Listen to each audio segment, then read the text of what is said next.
Maglalang po ako mga lodi. Let's go! Wayay, wayay, wayay. Bit.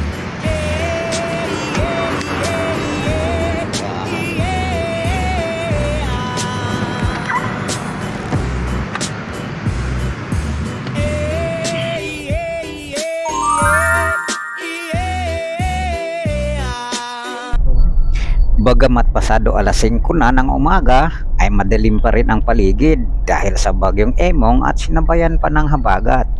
Ngunit bago pa man ang lahat ay huwag nating kalimutang mag-top up ng RFID upang ating masiguro na huwag tayong maabala pagdating ng toll booth o toll gate. Pagkatapos nating mag-top up ng RFID ay tuluyan na tayong pumasok ng NLEX tungo sa Ilocos Region maging sa Cagayan Valley. Ngunit alalay lang tayo mga lodi dahil basa at madulas ang kalye para na rin sa kaligtasan ng ating biyahe. Bagamat dahan-dahan lang ang ating pag-usad dahil basa ang kalye o makapal ang hamog o fog, ngunit ligtas pa rin nating narating ang dulo ng NLEX, ang Mabalacat Interchange, at ang susunod nating tatahakin ay ang SCTEX na connected highway ng NLEX. Atin itong babaybayin hanggang Tarlac Toll Plaza o Toll Gate bago tutuloy ng TPLEX. Ang ating paglalakbay ay umabot din ng halos 1 oras bago marating ang Toll Plaza ng Tarlac, at dapat nating ipagpasalamat na natawid natin ang 2 expressway na ligtas. Pagkalampas ng Tarlac Toll Plaza ay tatahakin naman natin ang SCTEX TPLEX Connector Road upang ma-access ang TPLEX Toll Plaza at tuluyang makapasok sa nasabing expressway na siyang pangunahing highway tungo sa Ilocandia. Kumigit kumulang 1 oras ang lumipas. Narating din natin ang dulo ng TPLEX, ang Rosario Toll Plaza exit. Dahil ito ang pinakadulo ng expressway, kaya ang lalakbayin naman natin ay ang MacArthur Highway. Tiyaga lang tayo sa medyo mabagal ang usad sa daloy ng trapiko, sayo'y maya-mayay bubungad. Yamang ang punta natin ay Ilocos Region, ay mayroon akong ibabahaging trivia ukol sa Ilocos Region o Ilocandia at ang kinasasaklawan nitong probinsya. Ang Ilocandia ay hindi lamang tumutukoy sa Ilocos Norte at Ilocos Sur dahil kasama sa rehiyon ang Pangasinan at La Union. Sa makatwid ay binubuo ng 4 na probinsya ang rehiyon ng Ilocandia. Ang susunod na video clips na aking ibabahagi ay ang mga lugar na highlight sa aking biyahe mula Ilocandia maging sa Cagayan Valley. Sana'y inyong tunghayan mga lodi. Enjoy watching!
sa yutang inahan. Ikaw ang paraiso sa imong katawhan. Halapad nga kabukiran, halapad nga kapatagan. Gulayan maisang katuban, pinyahan basakan.